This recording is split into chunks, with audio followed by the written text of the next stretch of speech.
Hello বন্ধুরা, আরও একটি নতুন ব্লগে তোমাদেরকে অনেক অনেক স্বাগত। আজ কোনো রেসিপি দিচ্ছি না, আজ কোনো রেসিপি তোমাদের সাথে শেয়ার করছি না, এমনি একটা ডেইলি ব্লগ আজকে আমি তোমাদের সাথে শেয়ার করব।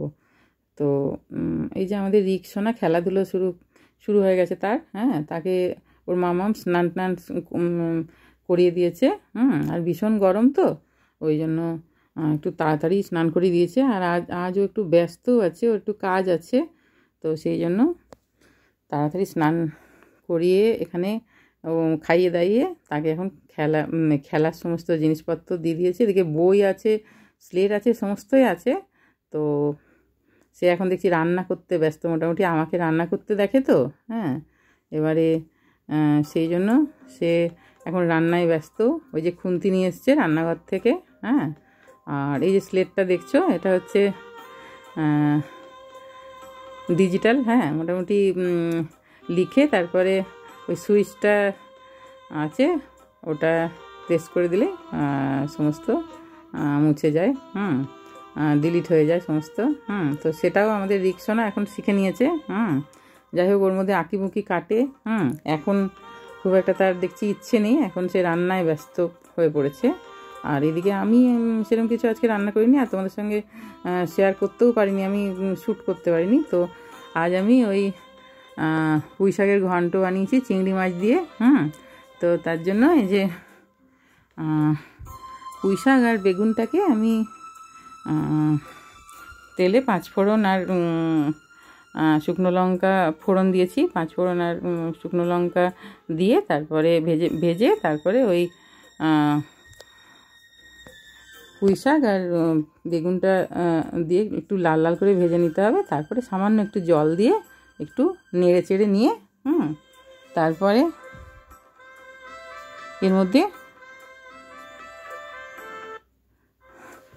সর্ষে পোস্ত দিয়ে তারপরে চিংড়ি মাছটাকে একটু মানে অত বেশি ভাজা চলবে না, খুব বেশি লাল করে, একটু কম ভাজতে হবে। তো সেটা দিয়ে তারপরে একটু লঙ্কার গুঁড়ো দিয়ে নাড়াচাড়া করে নিলে হয়ে যাবে চিংড়ি মাছ দিয়ে পুঁই শাকের ঘন্ট। তো তোমাদের সাথে আমি রেসিপিটা অবশ্যই শেয়ার করব। আজ আমি শ্যুট করতে পারিনি সব সময়, আর জানোই তো আমরা দুজনই ঘরে মানুষ, এবারে দুজনের মধ্যে একজন ব্যস্ত থাকলে কোনো মতেই আমার ব্লগের মোটামুটি আমি রান্নার ব্লগ দিতে পারি না। তো যাই হোক, তো হয়ে গেছে। এই যে একটু চাপা দিয়ে দিলেই হয়ে যাবে, মোটামুটি একটু গামাখা হবে এটা, তাহলেই হয়ে গেল চিংড়ি মাছ দিয়ে পুঁই শাকের ঘন্ট। খেতে অসাধারণ হয়। তো আমি রেসিপিটা তোমাদের সাথে অবশ্যই একদিন শেয়ার করব। আর আমি এই যে ভাত বেড়ে দিয়েছি মেয়েকে। ও একটু তাড়াতাড়ি করে খেয়ে নিয়ে, একটু থানাতে কাজ আছে, একটু যাবে। তো তারপর ফিরে এসে আবার যাবে, ওদের আজ ইন্সপেকশন আছে। সেই জন্য তো এখন একটু অন্য সব কাজগুলি আছে, সেগুলি একটু গুছিয়ে নিতে যাচ্ছে। তো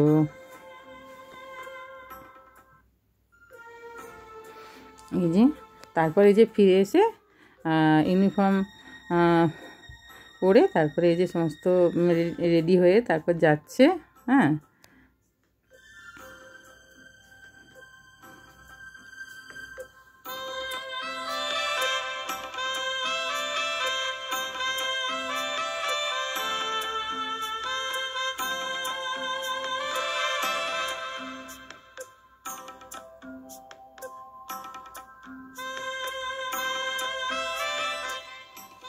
আর প্রচণ্ড গরম। এই গরমের মধ্যে তো ভীষণই কষ্ট। আর কি করা যাবে।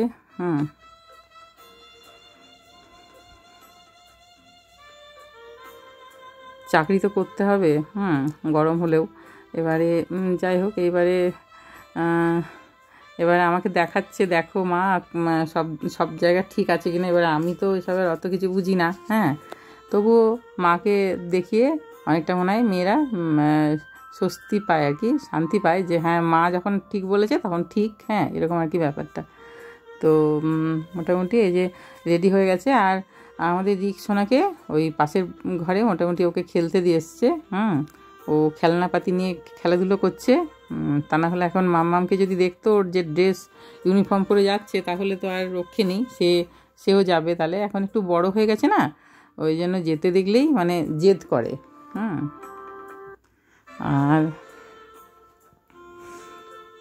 আর বলছে মেয়ে যে আমি আমার মোটামুটি ওর আজকে সেকেন্ড হাফে আছে। হ্যাঁ, এমনিতে ফার্স্ট হাফেই হয়, তো আজকে একটু অসুবিধা ছিল ওই জন্য একটু সেকেন্ড হাফে আছে। তো তো বললো যে মোটামুটি আমার হয়ে গেলে আমি এসে মোটামুটি 5:30 থেকে বেরোবো। তো যাই হোক, আমরা একটু আজকে মানে ঝাড়গ্রাম যাবার কথা ভেবেছি আর কি। তো সেই জন্যই মানে বেরোবো, এটা বললো 5:30 থেকে মোটামুটি বেরোবার প্ল্যান করেছিল, কিন্তু যাই হোক সেটা হয়নি। তো তারপরে এই যে ও এখন বেরোচ্ছে।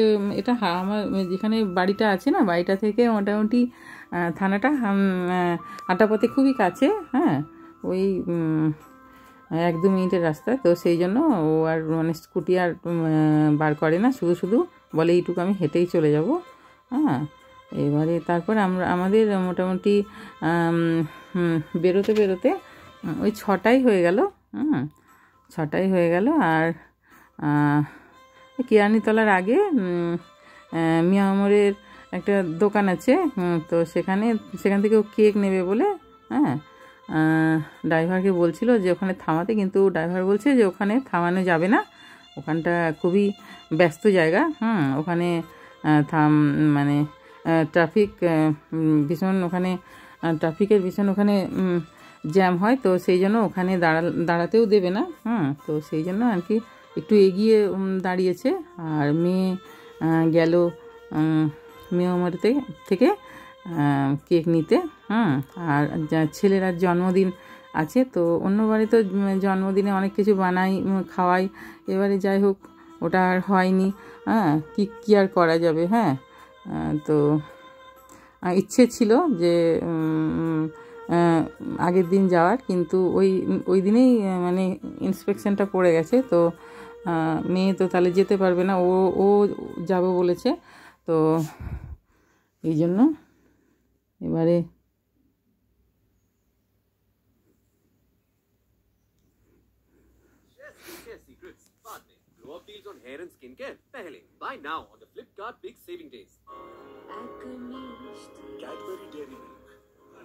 আর এই যে আমরা মোটামুটি বেরিয়ে পড়েছি। তো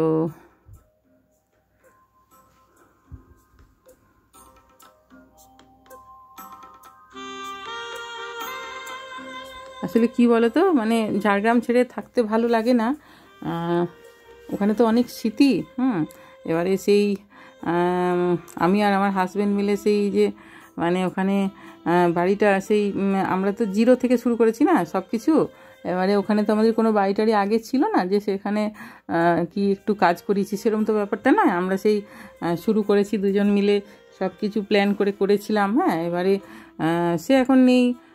এবারে যাই হোক মোটামুটি আমার তো ওখানটা ছেড়ে থাকতে ভালো লাগে না এখন, উপায় নেই। হ্যাঁ, আমাদের রিক্সোনার জন্য থাকতেই হয়, ওকে একা ছেড়ে দিতেও পারি না।